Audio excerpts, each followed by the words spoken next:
All right, you're good to go. Okay. All right. Good morning, everybody. On behalf of the Seattle Planning Commission, we'd like to actively recognize that we are on Indigenous land, the traditional and current territories of the Coast Salish people who have lived on and stewarded these lands since the beginning of time and continue to do so today.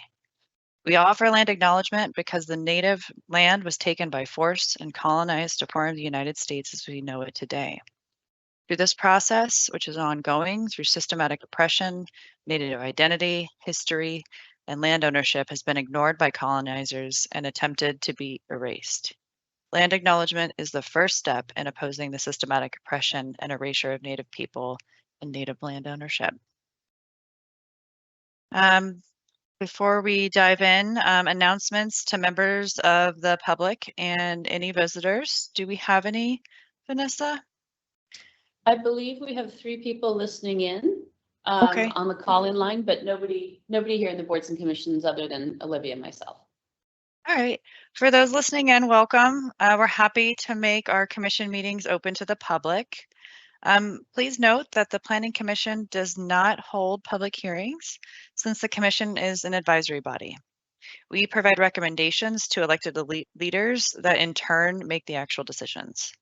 We encourage individuals and organizations to provide their comments appropriately to elected officials.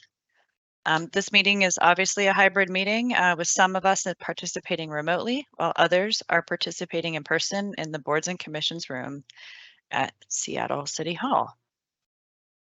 First item on our agenda is reading the Color Brave space norms. In advance of the meeting today, I invited Lauren Squires to choose and briefly speak to one of these norms that she feels has particular relevance to today's agenda. And Lauren, if you want to pick one and explain your thinking on it. Hi, Michaela. Hi, everyone. Thanks. I think practice examining racially biased systems. Systems are what are left after all the people in this room leave.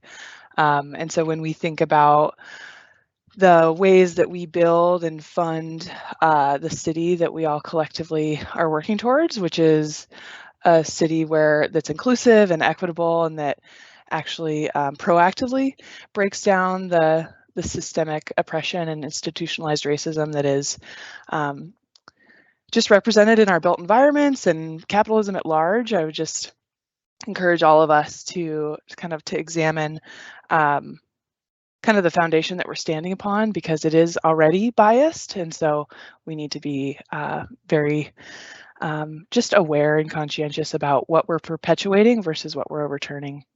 Thanks. Thank you, Lauren. That was excellent. If there are no amendments or modifications to any of these norms, I suggest we all agree to them. All right. On the agenda for today, we have one item, which is an overview and discussion of proposed legislation under consideration by City Council to amend the Seattle Comprehensive Plan to incorporate changes related to a transportation impact fee program proposed as part of the 2022-2023 Comprehensive Plan annual amendment process. Our first order of business is to approve the minutes from the October 12th, 2023 meeting. Can I have a motion a motion to approve the minutes? Rose moves. Rose Nick moves seconds. and Nick seconds. Thank you. All in favor, please say aye. Oh, sorry. Aye. Before we do that, sorry. Are there any changes or amendments to the amendments before we take a vote? All right, seeing none. All of those in favor, please say aye. Aye. Aye. All of those opposed, nay. Any amendments? Or I'm sorry, any abstentions? All right, I'm working out my facilitation kinks this morning at 7:30 a.m. With that, the minutes from the October 12th meeting are approved. Chair's report, for our upcoming commission meetings, the next Housing and Neighborhoods Committee meeting is next Thursday, November 2nd, from 7:30 to 9 a.m. And it will be held exclusively online using the MS Teams platform.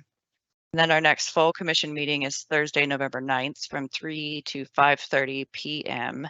And that meeting will be held both in person and via MS Teams. All right, Vanessa, do you want to do any announcements next? Sure, thanks. Okay. Just want to reiterate for commissioners as well as for members of the public listening in, this is a hybrid meeting being held both in person and via MS Teams. During the meeting, there will be opportunities for questions and comments from commissioners. We will be using the chat function of Teams for all commissioners to join the discussion queue.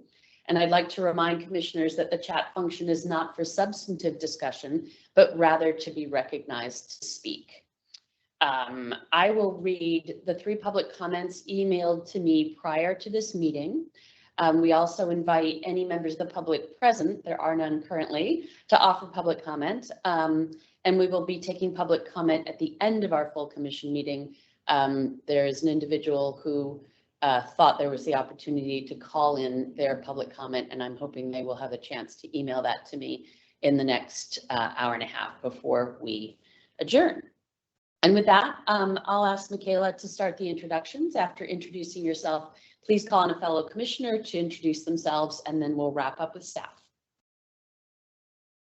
Okay, we're going to do our names, pronouns, where we live, and if you're comfortable sharing what you do professionally. So my name's Michaela Daffern. I use she, her pronouns. I'm co-chair of the Planning Commission with David Goldberg. I live in Capitol Hill, and I work in affordable housing policy and planning. And I will pass to Rose. Morning all, Rose Lucella with some pronouns they, them. I live in the Licton Springs neighborhood up north, and I work as a professional wetland scientist and permitting specialist with Jacobs Engineering. Pass it to Rick.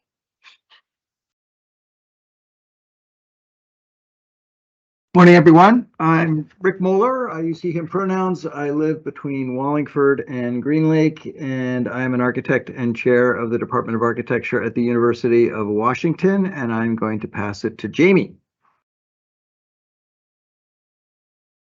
Good morning, everyone. I'm Jamie Strobel. I use she, her pronouns, and I live in the future 130th station area and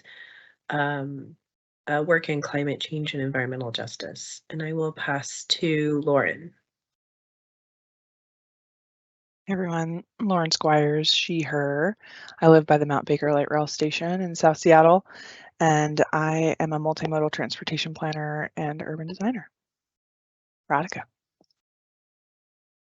Morning, everyone. I'm Radhika Nair. I use she, her pronouns. I live in North Seattle in the Wedgwood neighborhood, and I am an urban planner. I'll pass it to Vanessa because I actually can't see everyone. Okay, Nick. Good morning, everyone. My name is Nick Whipple. I use he, him pronouns. I live in West Seattle in the North Del Ridge neighborhood, and for my day job, I am a city planner. Pass to Monica. Good morning, everybody. My name is Monica Sharma. I use she, her pronouns. I live in the Central District, and I work for King County Play Equity Coalition. Who hasn't gone yet? Zio? Yeah, I haven't gone yet. Zio Alvarez, she, they pronouns. I live in White Center Highland Park, and I'm a designer at an architecture firm downtown.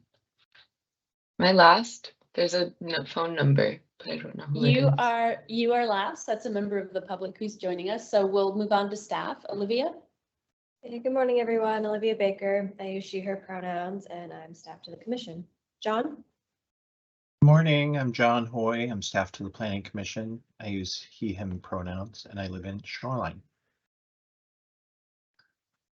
I'll go since I'm the last besides Vanessa. Robin McGonigal, staff to the commission.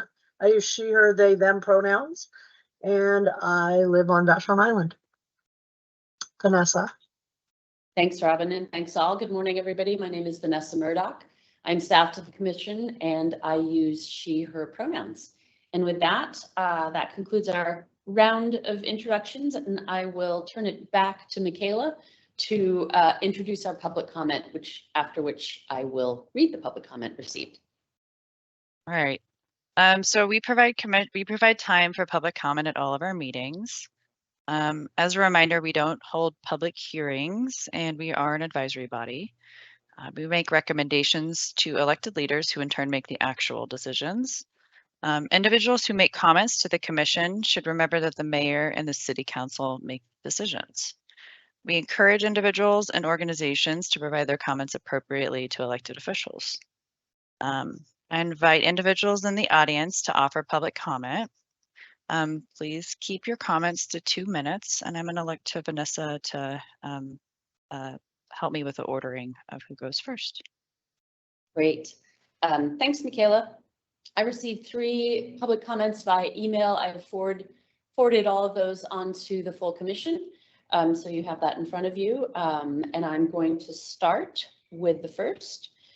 Dear Planning Commission, Seattle for Everyone is a broad housing coalition that unites under the belief that everyone should have access to a safe, stable, and affordable home.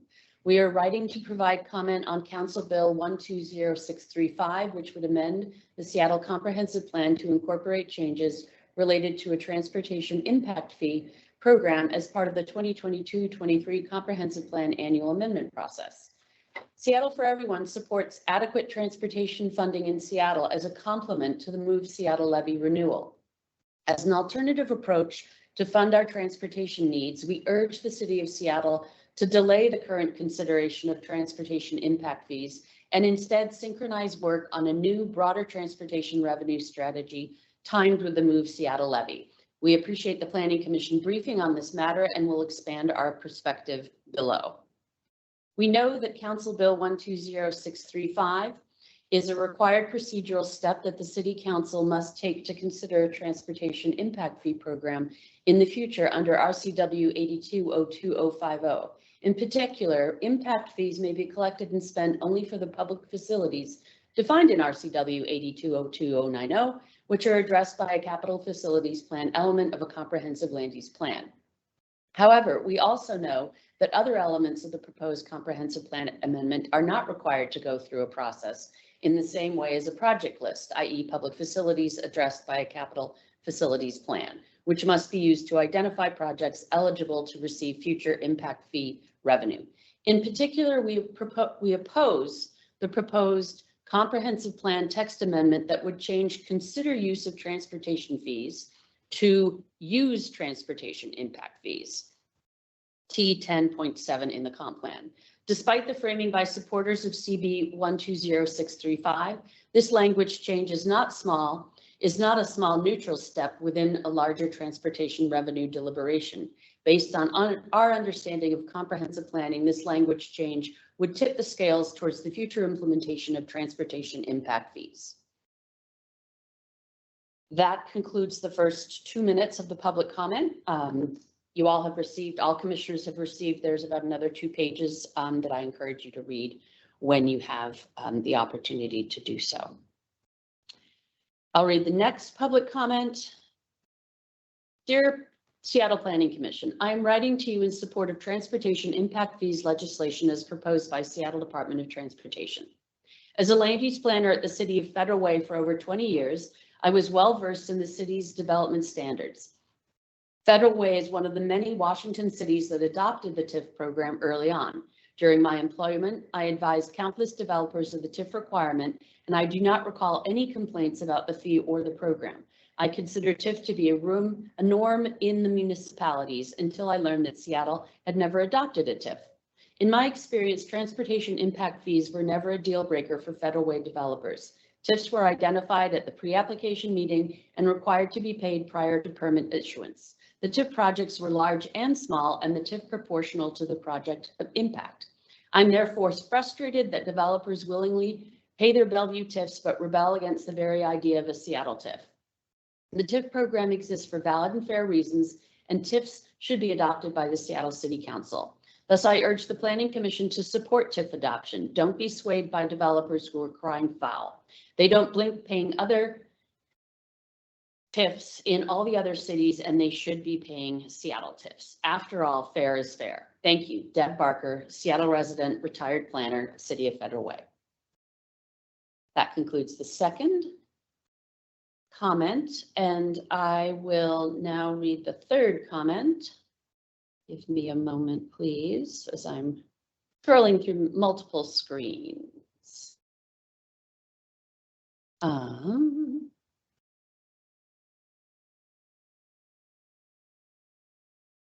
Dear Seattle Planning Commissioners, the Seattle Metropolitan Chamber of Commerce is opposing a comprehensive plan amendment that would allow for a transportation impact fee program in Seattle, and we have asked Seattle City Council members for their no vote. Now is not the time to increase barriers to development. City data shows that permit applications have dropped dramatically in recent years. In Q2 of 2020, the city received 5,600 permit applications for residential development. In Q2 of 2023, they received just 623. The October revenue forecast shows that year-to-date permit values are down by 50%, excluding one project from Swedish Hospital. All the while, Seattle was the fastest growing big city between 2021 and 2022. The city and business community need to work together to both meet the needs of our communities today and prepare for exponential growth in the years ahead. Transportation impact fees will only discourage that partnership. We also disagree with the characterization made by some council members that this comprehensive plan amendment is procedural. Simply amending the comprehensive plan without taking further steps will have dire circumstances for our housing supply. It will send a signal to developers that construction will get more expensive in Seattle.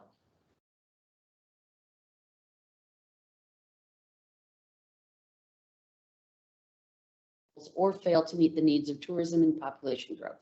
We need our leaders to ensure that people who choose to move to Seattle in the future can afford a place to live, and that people who live here now can afford to stay and thrive in the communities they call home. Please join us in recommending that Seattle City Council members vote no on a comprehensive plan amendment. That concludes the public comments received by me via email. Again, if I receive another one during the course of the meeting, I will read it at our second public comment opportunity, which is at the end of the meeting. Okay, thank you. That brings us to our one and only this discussion item for today, which is proposed legislation to amend the Seattle Comprehensive Plan to incorporate changes related to a transportation impact fee program proposed as part of the 2022-2023 Comprehensive Plan annual amendment process. Planning Commission staff are going to walk us through an overview of the proposed legislation under consideration. Following the presentation, I will facilitate our discussion by first asking commissioners for any clarifying questions. If you don't have a question, feel free to pass, and I can circle back to you at the end of the questions portion of the discussion. Following questions, we'll open the floor to comments. Today, I'm going to modify the facilitation of our discussion so as to allow commissioners to add or respond to the topic of discussion before moving on to the next commissioner in the queue. Help me do that. I'm going to ask that you note in the chat function of MS Teams the topic or issue you wish to address in your comment. Staff will assist in monitoring the queue and ensuring all commissioners have the opportunity to participate in the discussion. We have 1 hour and 10 minutes for this agenda item, and today's discussion will inform public comment on the proposed legislation should the commission decide to provide public comment at the November 2nd public hearing. And with that, am I turning it over to you, Vanessa? Are you briefing us? Yes. Yes, okay. Thank you. Olivia, can you pull up thank you so much. Okay, so I am going to be walking through the PowerPoint prepared by Ketel Freeman of Council Central staff that he presented to the Seattle City Council Land Use Committee held on September 13th of 2023. I do want to reiterate that I'm not a subject matter expert, but I will do my best to walk through this presentation. I'll remind you all commissioners on the call, that this PowerPoint was sent out last Friday with additional advanced materials. And also reiterate that the purpose of this morning's discussion is to provide you with an overview to the best of my ability, and then to have a conversation amongst commissioners regarding the transportation impact fee proposal, the comprehensive plan amendment proposal, I should say, and to determine if there is consensus on the commission on what comments might be made at the public hearing that is being held on this proposed legislation on November 7th. We do not have another full commission meeting between now and then, and therefore are not in a position to develop, revise, and approve a comment letter. I just would ask you all to hold your comments or your questions until the end. And then, as Michaela noted, she and I will help facilitate a discussion. Next slide, please. So just to provide a little legislative history, you can see up on the screen, in 2014, Council appropriates SDOT fund balance to finance general reserve to study impact fees. In 2015, the Mayor's Office, CBO, DPD, Department of Planning and Development, SDOT, and Parks present a work program and preliminary recommendation for developing an impact fee program. In 2016, there was development of a program for parks and transportation impact fees that was tabled pending implementation of mandatory housing affordability program. In 2017, Seattle City Council dockets comprehensive plan policy changes in order to implement an impact fee program. I will note that in November of 2018, the Seattle Planning Commission, as part of their recommendations regarding proposed annual amendments to the comprehensive plan, recommended adoption of the transportation impact fee legislation as proposed at that time. In 2018, Council issues a SEPA threshold determination for the amendment, which is appealed. In 2019, the threshold determination is remanded to the Council by the hearing examiner. In 2020, Council recites intent to consider transportation impact fees as a progressive revenue source when submitting to the electors a sales tax increase for transit. In 2023, Council updates the requisite rate study and reissues SEPA threshold determination, which is appealed. That appeal is still pending and has not been decided upon by the hearing examiner. I'll note also that in this year, in March 21st of this year, the Transportation Committee had a briefing on proposed legislation to amend the comprehensive plan to implement transportation impact fees. At the September 5th meeting of the Transportation Committee, there was discussion again, and at the September 13th meeting of the Land Use Committee, the proposed legislation was discussed. As I noted a moment ago, the next steps are a public hearing on November 7th and a possible vote by City Council on November 21st. I'll get into the details of that towards the end of my presentation. Next slide, please. But before we get to that, let's talk about what transportation impact fees, what are they and what aren't they? They are fees charged to new development to partially fund the cost of new transportation infrastructure needed to accommodate growth. They can also be charged for parks, schools, and fire facilities. They're authorized under the state's Growth Management Act and RCW 8202050. That is the state statute. There are 3 steps. This is really important to remember. There are 3 steps for implementation of transportation impact fees. There first needs to be a rate study identifying the system deficiencies and the improvements needed to serve new development and to establish a ceiling for any future rates. Then an amendment to the comprehensive plan is necessary in order to provide appropriate language both in the comprehensive plan and the transportation appendix of the comprehensive plan. as well as a list of transportation projects eligible to receive an impact fee or the revenues from an impact fee. After that is done, then there is development of implementing legislation, which is really development of the program and the specific fees where they will apply. Next slide, please. Per state statute, there is development that can be exempted from these fees. Low-income housing, defined as housing serving households with incomes up to 80% of the area median income. Early learning facilities, defined as a facility providing regularly scheduled care for a group of children 1 month of age through 12 years of age for periods of less than 24 hours. And then development activities with a broad public purpose. An example of that is some jurisdictions exempt accessory dwelling units, as they are considered to be by those jurisdictions a broad public purpose. These exemptions are in the current ordinance, in the current legislation under consideration by City Council. Next slide, please. In terms of how much revenue could a transportation impact fee generate?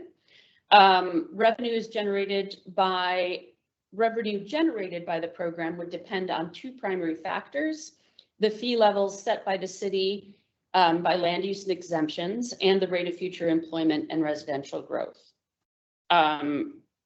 As I think I might have noted before, or I believe one of our public commenters noted before, there are a number of we have neighboring jurisdictions here in Western Washington that do implement, that have a transportation impact fee program. So as an example, if the city set rates that are comparable to other Western Washington jurisdictions, and if Seattle experiences similar growth to past years, an impact fee program could generate somewhere between $200 million and $760 million over 10 years. And you'll see at the bottom of the slide, if Seattle were to adopt a fee that is similar, a fee rate that's similar to Bellingham, that's at one end of the spectrum. If they were to adopt a rate similar to Kent, that's at the other end of the spectrum, and then averaging out Western Washington jurisdictions, you see there in the middle. Next slide, please.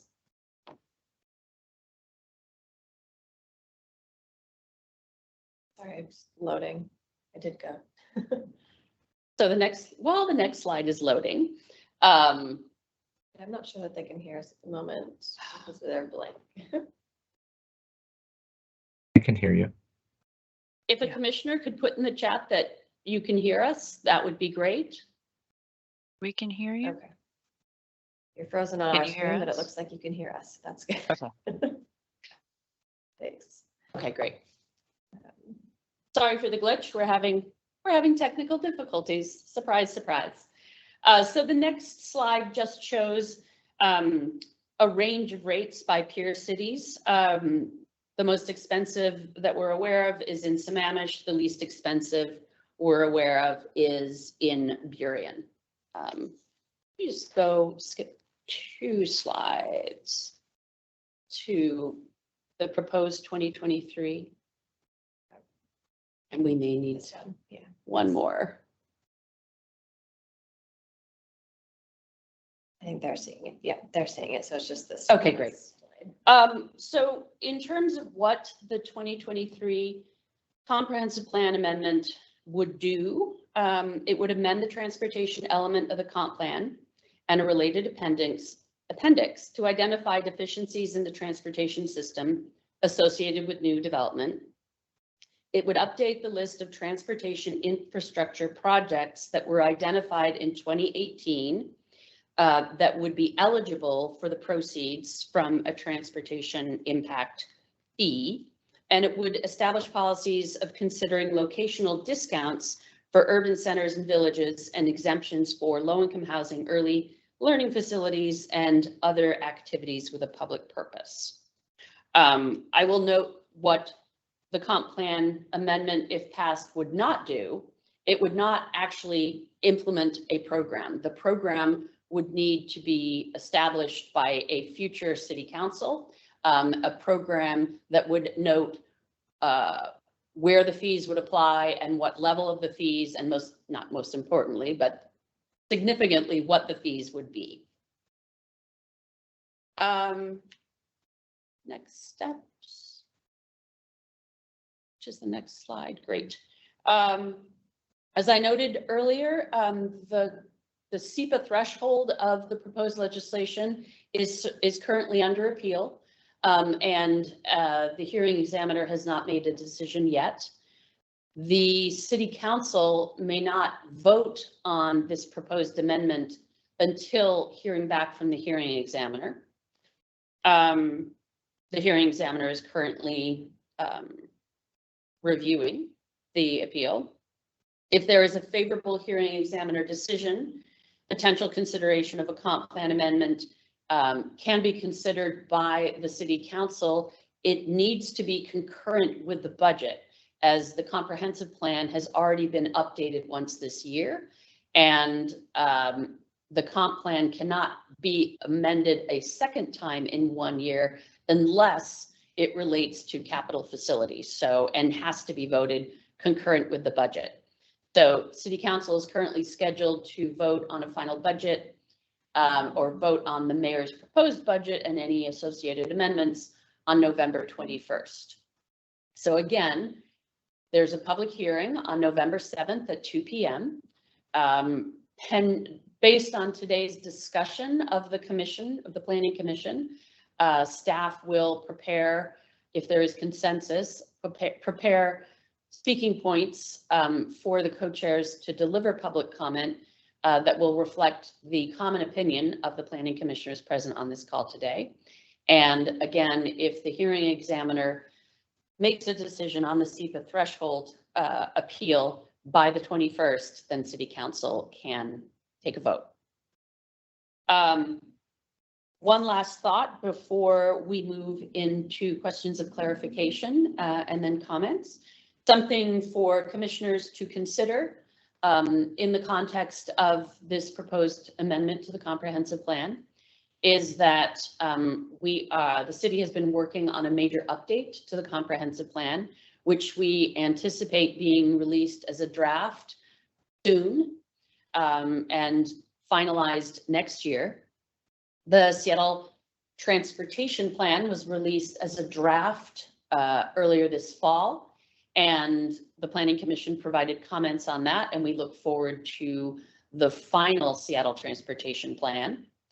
There is a draft project list that is associated with the Seattle Transportation Plan that will be finalized. We're anticipating with finalization of the Seattle Transportation Plan, and that list will inform the Move Seattle levy, which is up for renewal next year. So things to think about. I will do my very best to answer questions that you all may have, and also help to facilitate the discussion once we get to that portion of the presentation. So with that, Michaela, I will turn it back to you. Should there be to go through clarifying questions first before comments? Okay. And again, maybe I'm actually have speaker notes here that I'm supposed to be following. Sorry. No, I'm not. Okay, but if you want to pass, feel free to put your name in the chat box. Otherwise, I'm going to run through this list in order. And I can circle back to folks who pass at the end just to confirm you don't have any questions. Jamie, you're up first. Michaela, sorry. Yes. Sorry. Go ahead, Vanessa.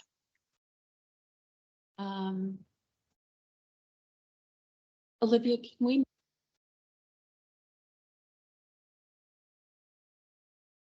Vanessa, can you hear us?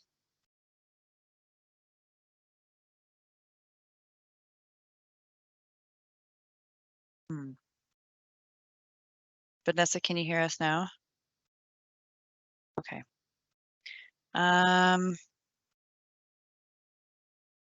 You're pretty choppy. Could I ask another? Somebody else to say Go something? ahead. Hi, Vanessa. How's that? Must just be on our end. Yeah, because I can hear Although Lauren just Zio- fine.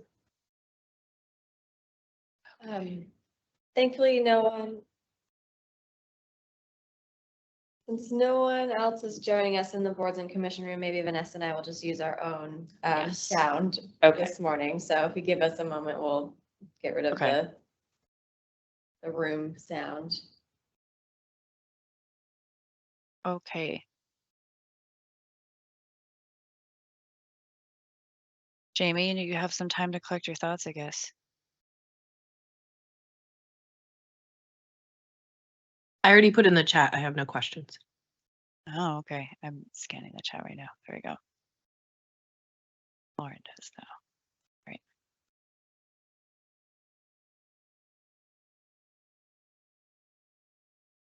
We can hear you now. I think thanks to Olivia's on the fly troubleshooting, we can now hear you. So, and I can get back to helping you, Michaela, with questions.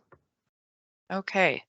I'm just trying to, I think I might be first up with clarifying question. I'm gonna pass and come back to myself at the end. Monica, no. I believe Lauren has some questions. Oh, okay. All right, Lauren. Awesome. Rick's in the queue with me too. So I'll ask one, Rick, and then you can go and then ask another one. So thanks for the history, Vanessa, and those of us that have been around for a little bit, remember the era of studying transportation impact fees, or I remember looking at a map. I remember looking at it was a map of corridors, and I just want to clarify. So I have that history slide up that I'm looking at. And so we've been studying this since 2014, and then mandatory housing affordability came in, which was another fee on developers that tabled the transportation impact fee study. And then through the docketing process, that got revived kind of 2017, 2022. And that kind of brings us to 2020, which we all know what happened in 2020. And so it kind of seems to me like the history of considering transportation impact fees has kind of been either thwarted by other very important public funding mechanisms, whether that be mandatory housing affordability or the sales tax increase for transit, and then what we're headed towards, which is the Move Seattle levy expiring and looking at a future transportation funding package. Is that an accurate portrayal of the history of Seattle's consideration of transportation impact fees? That is consistent with my knowledge. So, and I say it that way, Lauren, because I'm not an absolute expert, but I think the recap that you just gave covers it to the best of my knowledge. Okay, thanks. Go ahead, Rick. Thanks. I may have been imagining this, but was there a slide, a vertical bar graph slide that showed fee distribution by building type, or is that something I'm completely making up? And if so, I was wondering if we could go back to that. Yes, we could go back to it, and that is what what caused teams to melt. So okay, thank you. So this, what you see is a comparison, and again, I'll note that this comparison is for illustrative purposes only. The city does not currently have a fee proposal, but it is a comparison of system implementation charges across neighboring jurisdictions. And I'm afraid I can't see it in my view terribly clearly. If commissioners on the call want to go back to your email received last Friday, the PowerPoint should be in there and you should be able to expand it on your screen and look more closely. There is a comparison of single family as well as multifamily. And multifamily, yeah. Yes. Okay, great. Okay.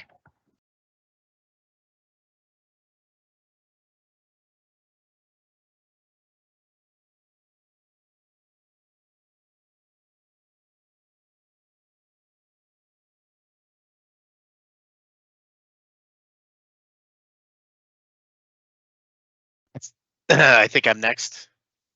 I was wondering, Rick, do you have a follow any as? Nope, I just wanted okay. to peruse Okay. the chart. Thank you. Okay, great. Go ahead, Matt. Okay. Let's see, the metric of like cost per person trip, is that can someone help me? Is that like the same if it's a car versus a bike? Like if you have a development that has no car parking, like how are they, or like, you know, it's really bike centric, I don't know. How do they measure the difference in like the person trips in terms of impact? Obviously bikes, pedestrians have nearly zero impact on the transportation system.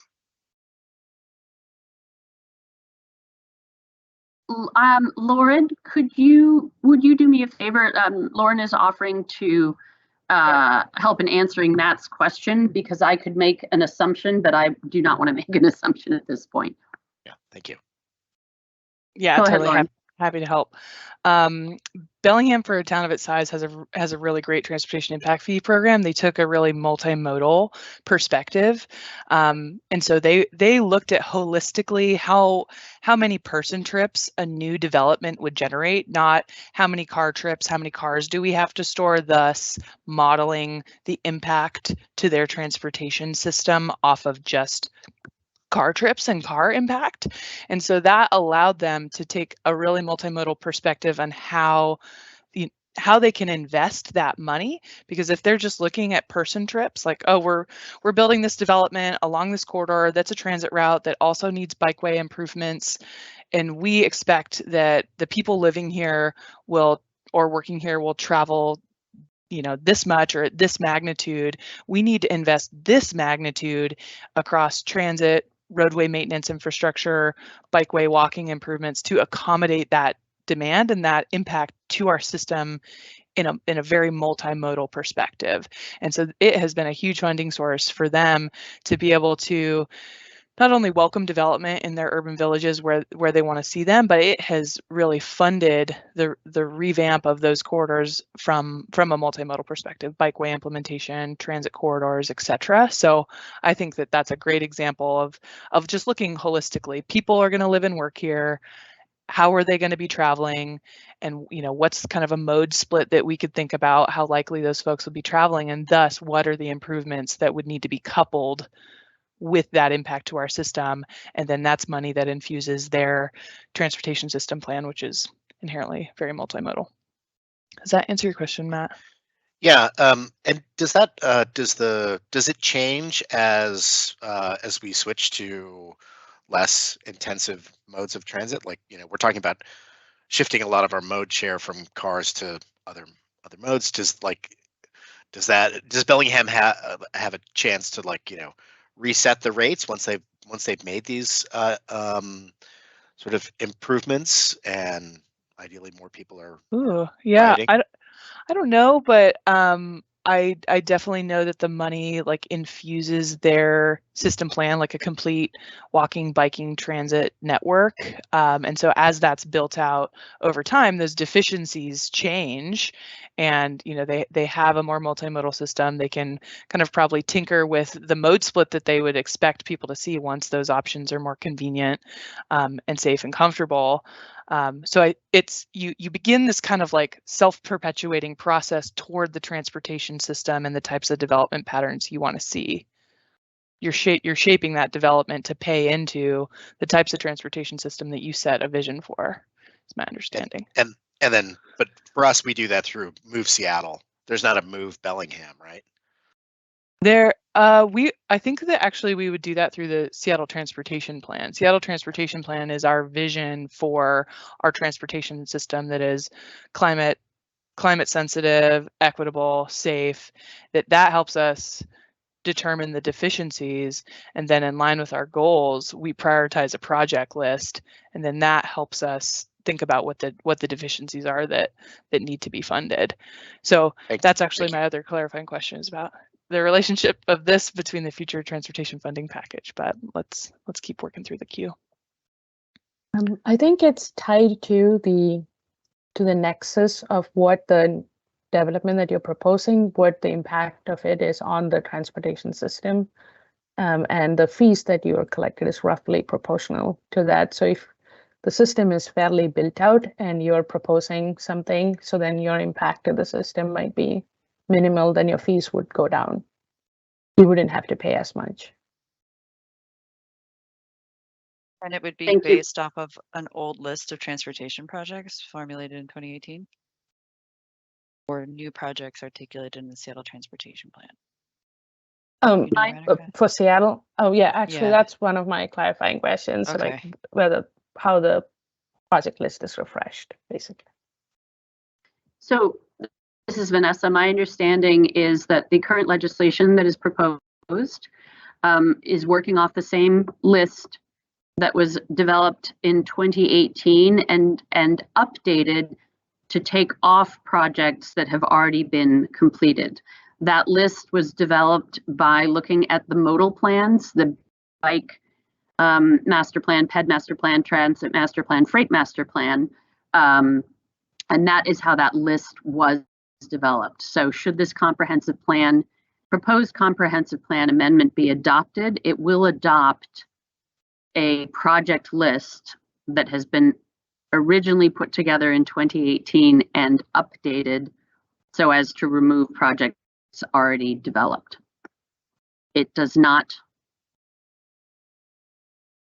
my understanding, has not been updated so as to reflect the draft Seattle Transportation Plan, because the draft Seattle Transportation Plan is still in draft. Got it. So it will be integrated or somehow updated to reflect the STP.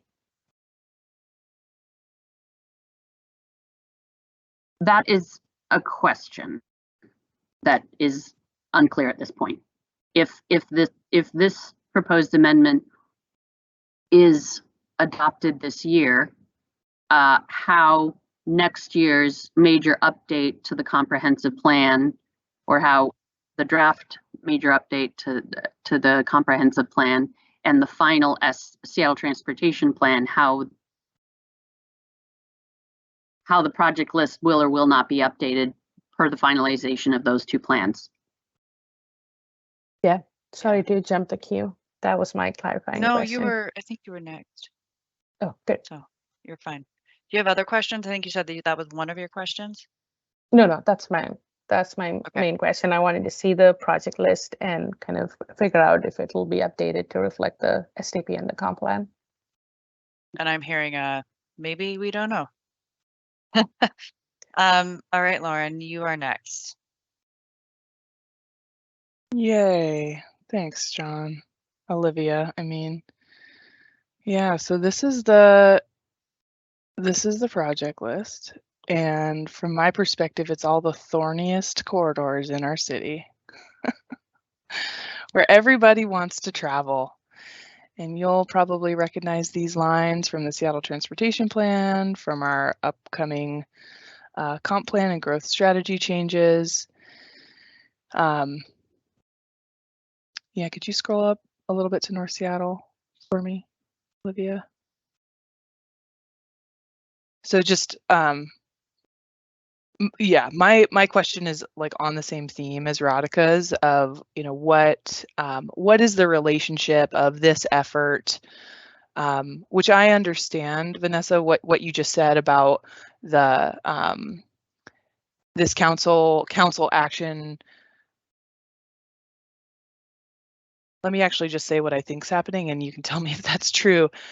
Council is considering adopting a comprehensive plan amendment that would open the door to establishing a transportation impact fee program based on a project list that looks like that. First question, is that true? That is correct. And where I have a question, and I'm hearing it from other commissioners as well, that should you all decide could be part of the public comment, is how the project list that will be adopted into the comprehensive plan, if this amendment is passed, how that project list will be updated in light of the finalization of the STP and the finalization of the comp plan update. Mhm. That is not clear to me right now. That could be a question that you all could make as part of your public comment should you so decide. Totally.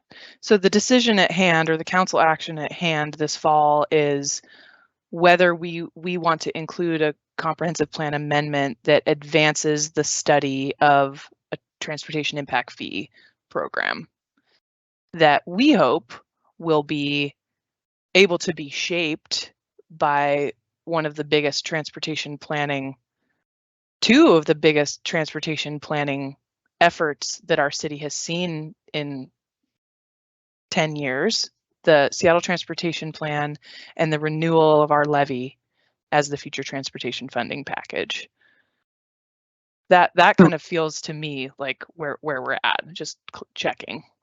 Correct. And where I am unclear is if this project list is adopted into the transportation appendix of the comp plan as part of this comp plan amendment, where's the opportunity to update that project list so that it is in concurrence with the finalized Seattle Transportation Plan and comp plan?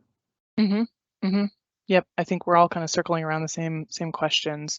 Could you scroll down to South Seattle for me, Olivia? Just take a look too. And then Michaela, I'll pass it to you. I do have some comments after this, but if you'd like to jump in.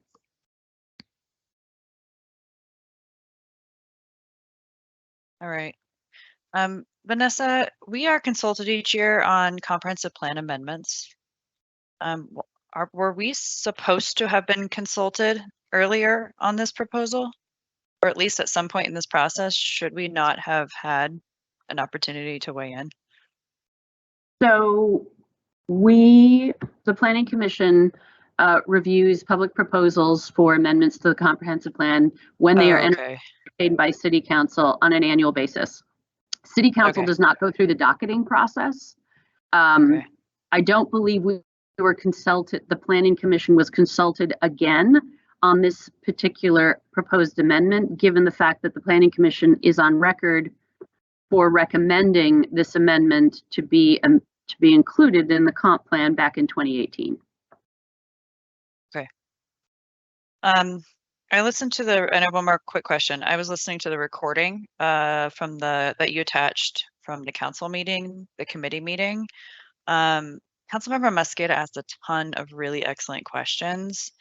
And I was wondering if you've seen any sort of follow-up to those questions between her and the central staff that did this presentation, because I really would like the answers to those questions as well. Do you know if there's anything I have not seen any of those answers, and I am unclear if there will be an additional presentation on November 7th as part of the public hearing, or how that information, how those answers from council members will get posted. But that is something I can follow up on and let you all know. Okay. And then procedurally, in my speaker's notes, it says that the public hearing is on November 2nd. Is it November 2nd or November 7th? Sorry, let me just double check. I apologize. Okay. I think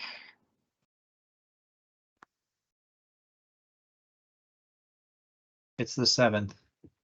Thanks, John. Okay. Thank you. Appreciate it. Those are my questions. Does anybody have any more clarifying questions before we move on to discussion?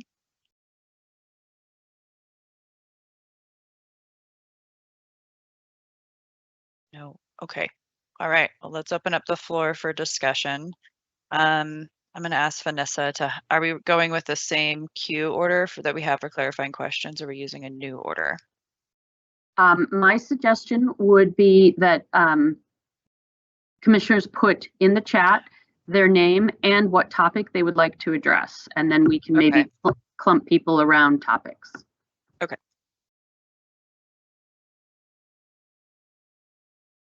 I'm going to give everybody a moment. I need a moment myself to gather my thoughts.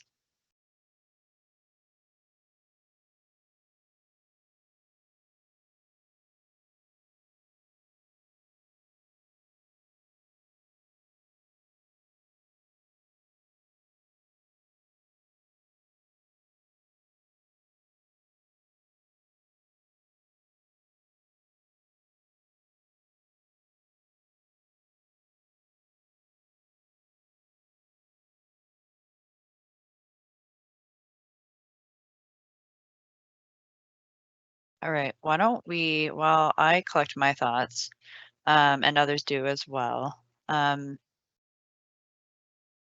don't we go with Lauren first, while we harvest more comments. Thanks, Michaela. Yeah, I think that this is just going to be kind of a ramble for me, kind of like linking together the different thoughts from our discussion here. So, you know, I think that we're at an interesting moment when we think about where we are in coming out of a recession, the housing market, COVID, and also where we are at with funding transportation in our region. You know, we have the most ambitious light rail expansion, regional transit expansion program in the country. We are at the end of our Move Seattle levy, and that's part of what the Seattle Transportation Plan is pointing towards, which is the future transportation funding package, which will be about $1 billion to fund the next 10-ish years of transportation system improvements as outlined in the Seattle Transportation Plan in line with our goals. We are also in a comprehensive plan major update, which we are opening up more land for development than we ever have before if we continue the direction we are, which I'm supportive of. So in my opinion, we're going to be moving out of kind of this downturn, this hard spot that we are in, and we are preparing for the next boom that Seattle will experience. And I know that we are not ready from a transportation infrastructure and funding perspective, and we need all of the funding that we can get to not only get us up to state of good repair, but to be able to proactively build the type of system that we want. And so when I look at this list, I know that it's going to be updated, because if you look at 13, we are building Madison Rapid Transit right now. We have built the Roosevelt to downtown Complete Street. So my gut is telling me that this project list will be updated. If we are setting up a transportation impact fee program, I think that it's a wonderful opportunity to craft really progressive policy around where we want to see development, where we want to incentivize and disincentivize development based on its cost, all the while getting more funding for transportation system improvements. If we craft a policy that incentivizes transit-oriented development in our urban centers and villages and near transit, and make it more expensive to develop further from transit, further from our 15-minute walkable neighborhoods, I think that there is a policy that there's a way that we could shape not only the types of projects, the types of multimodal system improvements that are funded by this, but also Seattle is only going to continue to be a more and more desirable place to live and to develop. So generally, I'm supportive of opening the door to studying a transportation impact fee program, envisioning the future that we're moving towards, where you can take light rail from Everett to Tacoma to Bellevue, and where we're establishing 15-minute dense walkable communities. We do not have funding sources for transportation improvements to achieve the goals that we are setting out to make. So I think that this, in the constellation of all of our policies, especially the future transportation funding package, I'm interested in more analysis around, that bar chart. What does it cost to develop in Seattle compared to other places? Because it's cheaper. It looks cheaper to develop in Seattle now as opposed to Kirkland or Bellevue. So I'm interested in more analysis around that. So that's all I have to say.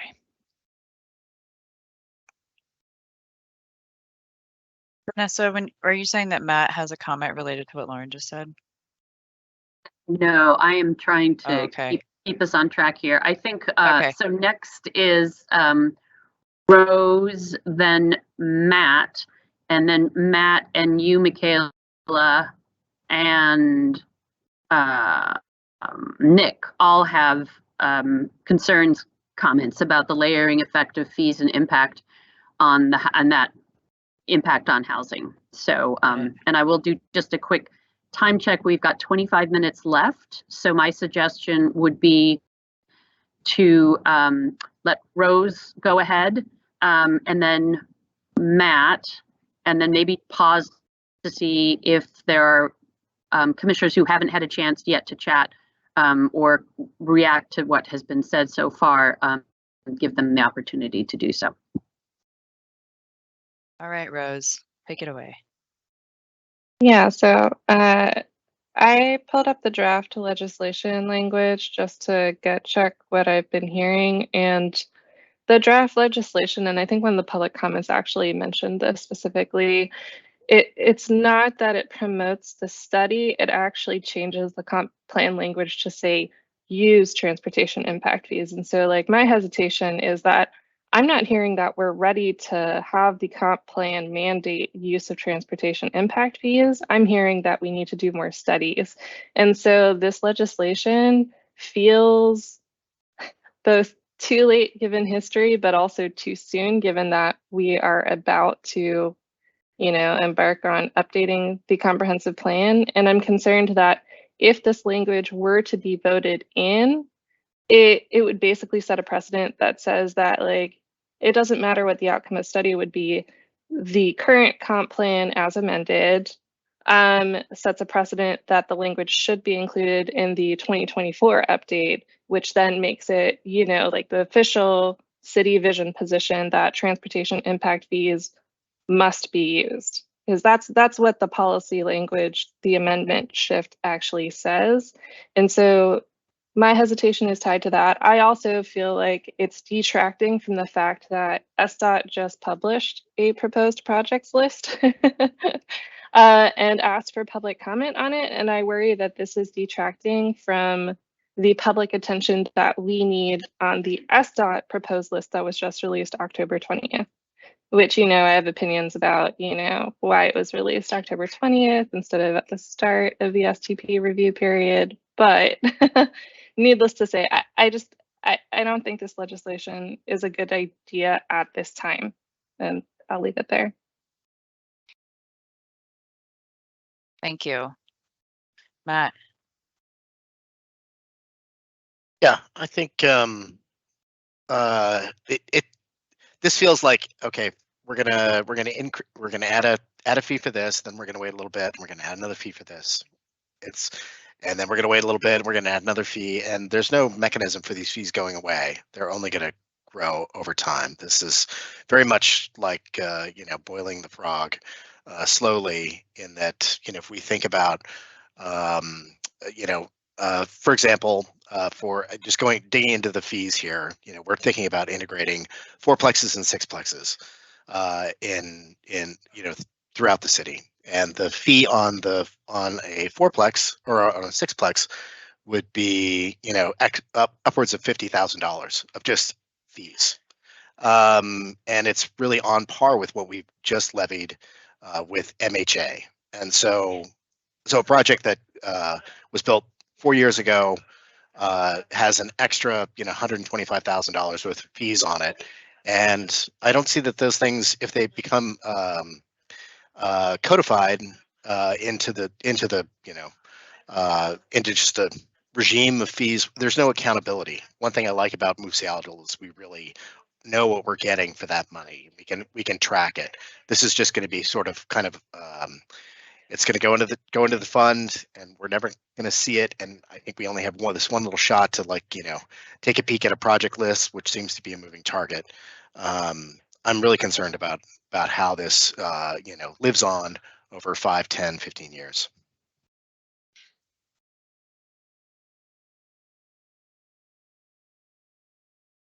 Okay, so thus far we're hearing more analysis. People have lots of questions. Kind of a general sentiment from a couple of folks that the timing is they're not necessarily opposed, but not at this time. Feels a little too late, too soon. Concerns around the language striking of consider maybe setting a precedent or at least strong preference for using impact fees, not just considering them. And then a concern around kind of boiling the frog, death by 1,000 cuts with fees, and prefer a system where there's greater accountability. With that in mind, I want to give folks who haven't had an opportunity to speak an opportunity to speak up.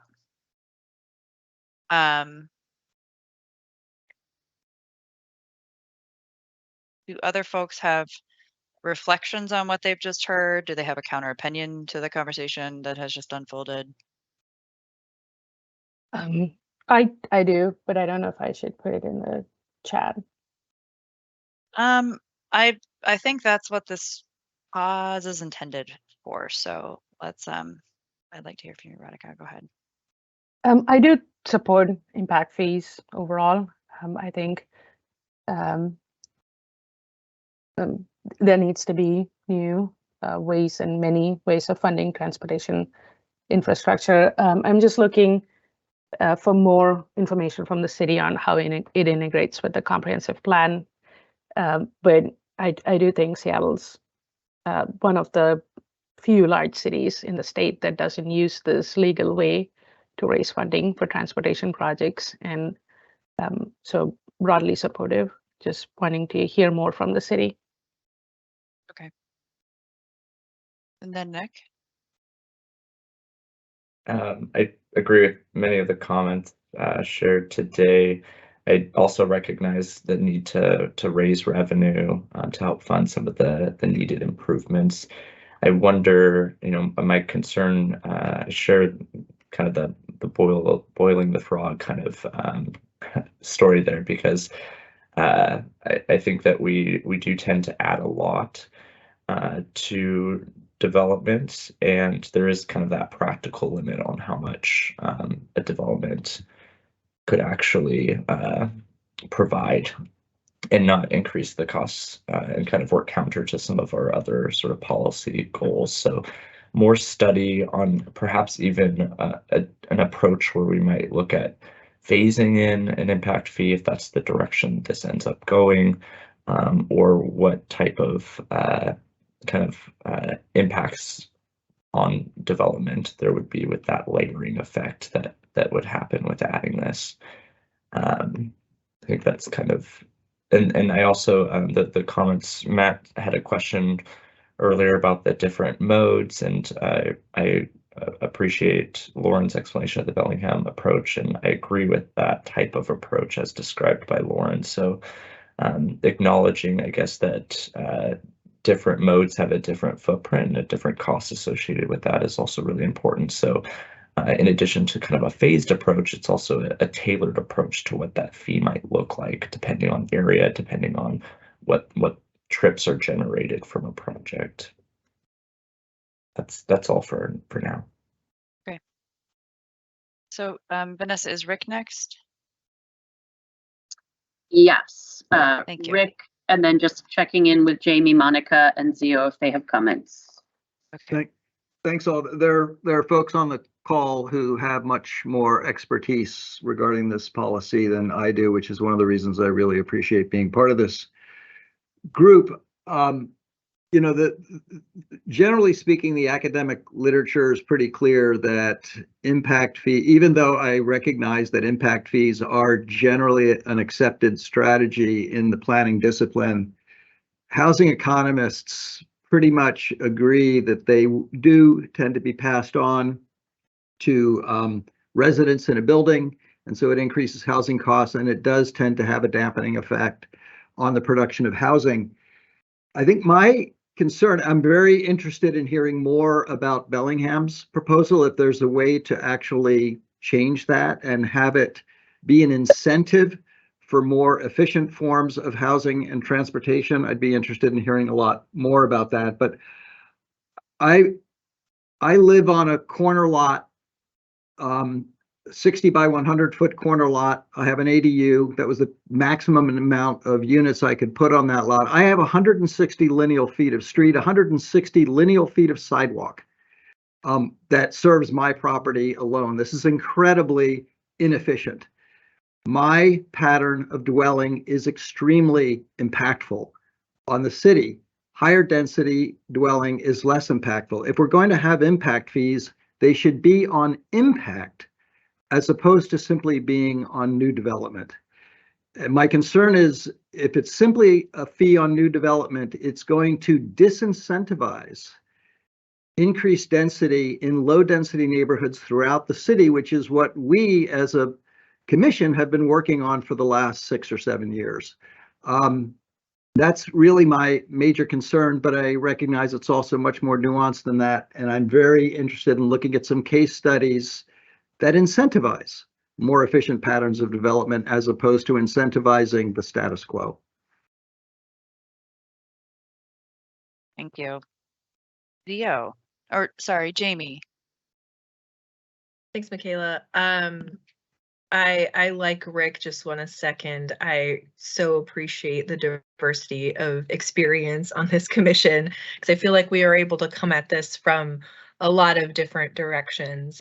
So I really appreciate y'all.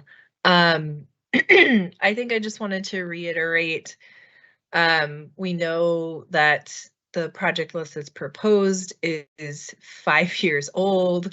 I know we've pushed on this as a commission, just really trying to get that alignment between STP and the comprehensive plan update. We've been seeing this show up in so many different places where something is like out of sync on those two. And I think that should be a really important piece of our comment on this, is just like driving that home. Even if we think it's going to happen, I just feel like we have to keep driving that home, that there needs to be alignment there. The other thing that it's kind of a question or a comment, but I'm wondering if there was consideration to have exemptions for workforce housing, because the affordable housing exemption only goes to 80% of AMI. And I'm curious, because there's been such a gap in workforce housing as well, if that is a consideration, because otherwise I am concerned, like others, about the impact of how this is going to impact development and what is going to end up being passed on to folks. And are we going to end up with basically two ends of the spectrum and nothing in between? And so that is kind of a question and a comment, I guess. Thanks, Jamie. Just quickly, this is Vanessa. The legislation as proposed does not include an exemption for workforce housing. I'm not sure if that was brought up before, but as proposed, the exemption that is noted is for low-income housing, 80% less or less of AMI. And Vanessa, it's my understanding that they were drawing from the RCW as articulated in the Gross Management Act about what exemptions can be offered. Is that correct? Yes. Or can they offer? And my understanding of that, Jamie, is that it caps it, I think, at 80% of AMI. Is there kind of like what Nick was kind of alluding to, of a more tailored approach explored too, of like maybe it's reduced fees, or like, is that still on the table based on what you all know? This seems kind of not well vetted, or like it seems like a conversation that was tabled a long time ago and has just sort of been brought back to the fore. So I'm not totally up to speed on the different kind of range of options and nuance that was assessed back when this was still an active discussion. Vanessa, do you know? I do not know. I have heard, but do not have the details off the top of my head, that there is an opportunity for looking at locational criteria. So urban villages, urban centers, areas served that are more transit rich may have a lesser degree of impact fee applied. That is an option. I have not heard in the few presentations that I have listened to any reference to workforce housing. Okay. We have 5 minutes. I want to leave 5 minutes for the public comment at the end. Just wanted to check in with staff to see if you all want to kind of articulate what you think you've heard as some themes coming out of this that might be suitable for our public comment. I haven't heard anything today saying that this is something that should move right now. I heard a lot of not necessarily no, but I have a lot of questions. Would like to see this be in alignment with the other major plan updates that are underway with the STP and the comp plan. But Vanessa and Olivia and John, what have you all captured? I would just add to what you said, Michaela, that there are commissioners who are supportive of impact fees, and there are commissioners who question the impact of impact fees on the affordable housing. The common theme that I have heard across everybody who's spoken thus far is concern about the alignment between the transportation, the list of transportation projects that would be eligible for impact fees, and how that aligns or doesn't align with the final STP and the final major update to the comprehensive plan. All right. So are folks generally feeling comfortable with possibly David and I, or somebody that David and I asked to provide some public comment at the November 7th hearing?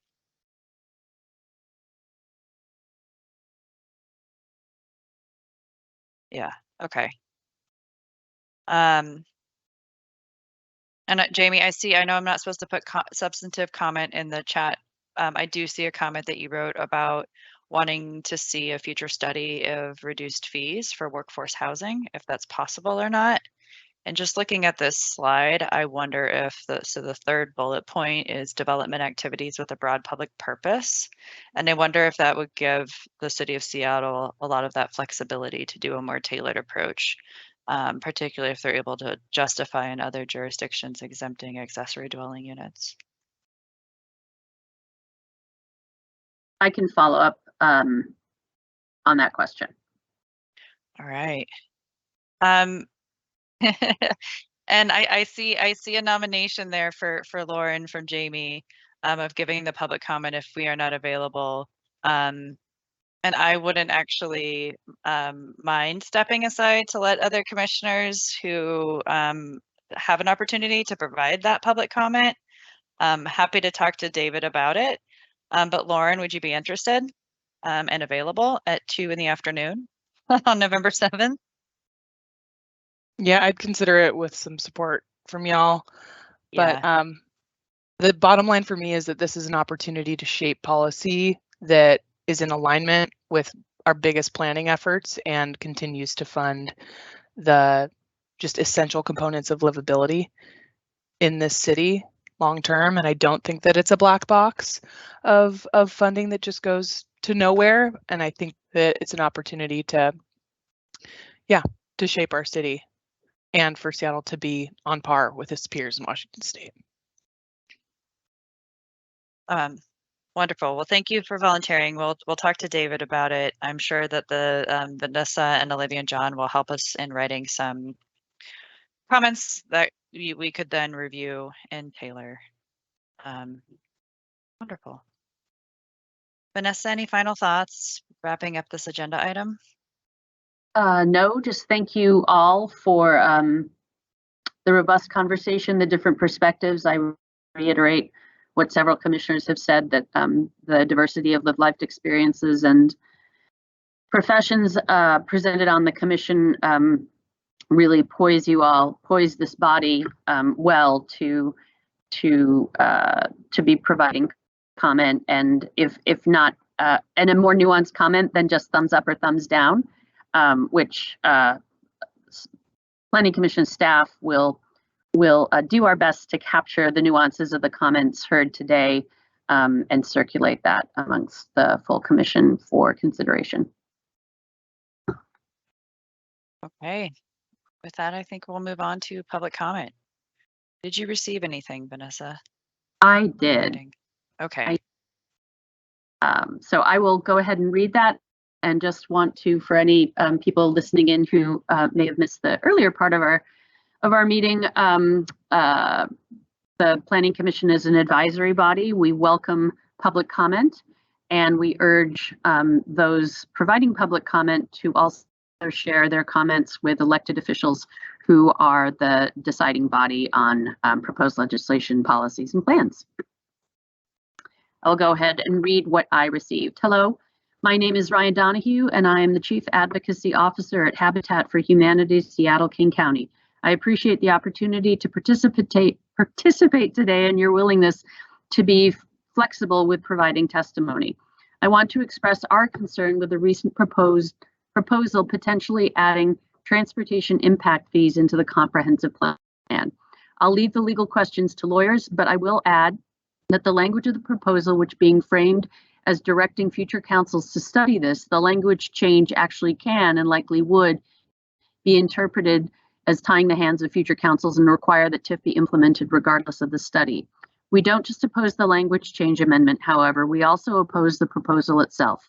As an affordable housing provider, my understanding is that we wouldn't be required to pay this fee, but we stand opposed to this because it runs counter to our vision and mission. Our vision is to build a world where everyone has a safe, decent, and affordable place to call home. The reality is that implementing TIF will make housing more unaffordable and depress the production of housing.